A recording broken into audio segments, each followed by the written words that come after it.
નમસ્તે, હું છું વિક્રમ વકીલ અને આપ જોઈ રહ્યા છો હોટલાઇન ન્યૂઝ. સુરતમાં થોડા દિવસો પહેલા સિટી લાઇટ વિસ્તારમાં એક ભયાનક આગ લાગી અને એને કારણે સ્પામાં કામ કરતી 2 સિક્કિમની યુવતીઓના મૃત્યુ થયા હતા. આ એક ખૂબ જ દુઃખદ બનાવ હતો. ત્યાર પછી પોલીસે ધીમા રાહે તપાસ ચાલુ કરી અને આ મકાનના જે બિલ્ડર માલિક છે એ અનિલ રૂંગટાને છેક આજે એટલે ઘટના બન્યાના લગભગ 12 થી 13 દિવસ પછી પૂછપરછ માટે બોલાવ્યા છે. આ અનિલ રૂંગટાને એટલી વીઆઈપી ટ્રીટમેન્ટ આપવામાં આવી છે કે તેઓ દિવાળી વેકેશનમાં બહારગામ ફરવા ગયા હોવાથી એમણે પોલીસ એમ કહી દીધું કે હું જ્યારે સુરત આવીશ ત્યારે સ્ટેટમેન્ટ આપવા માટે આવીશ.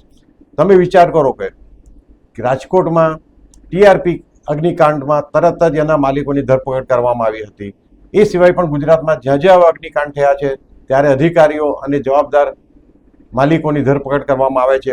પરંતુ સુરતમાં આ જીમ અને સ્પાના ફક્ત જે ચાલકો હતા, જે ત્યાં મેનેજ કરતા હતા, એમની ધરપકડ કરવામાં આવી. પણ મૂળ ગુનેગાર આ અનિલ રૂંગટા જેવા વિવાદાસ્પદ બિલ્ડરને બચાવવા માટે શું ખેલ રંધાયો, શું ખેલ ખેલાયો, એની એ જાણવાની ઇંતજારી મીડિયા સહિત સામાન્ય માણસોને પણ છે.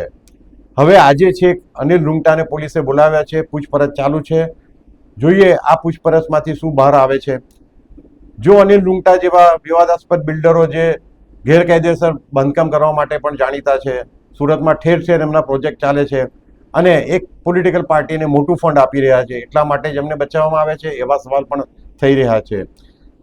હવે અનિલ રૂંગટાનું શું થશે એ માટે પણ અમારી નજર છે અને અનિલ રૂંગટાને સરકાર કે પોલીસ તંત્ર કોઈ પણ સંજોગોમાં બચાવી નહીં શકે એ માટે પણ અમે પ્રયત્નો કરતા રહીશું. આવા પ્રકારના વિડીયો તમને જોવા ગમતા હોય તો હોટલાઇન ન્યૂઝ ચેનલને લાઇક, શેર અને સબસ્ક્રાઇબ કરો.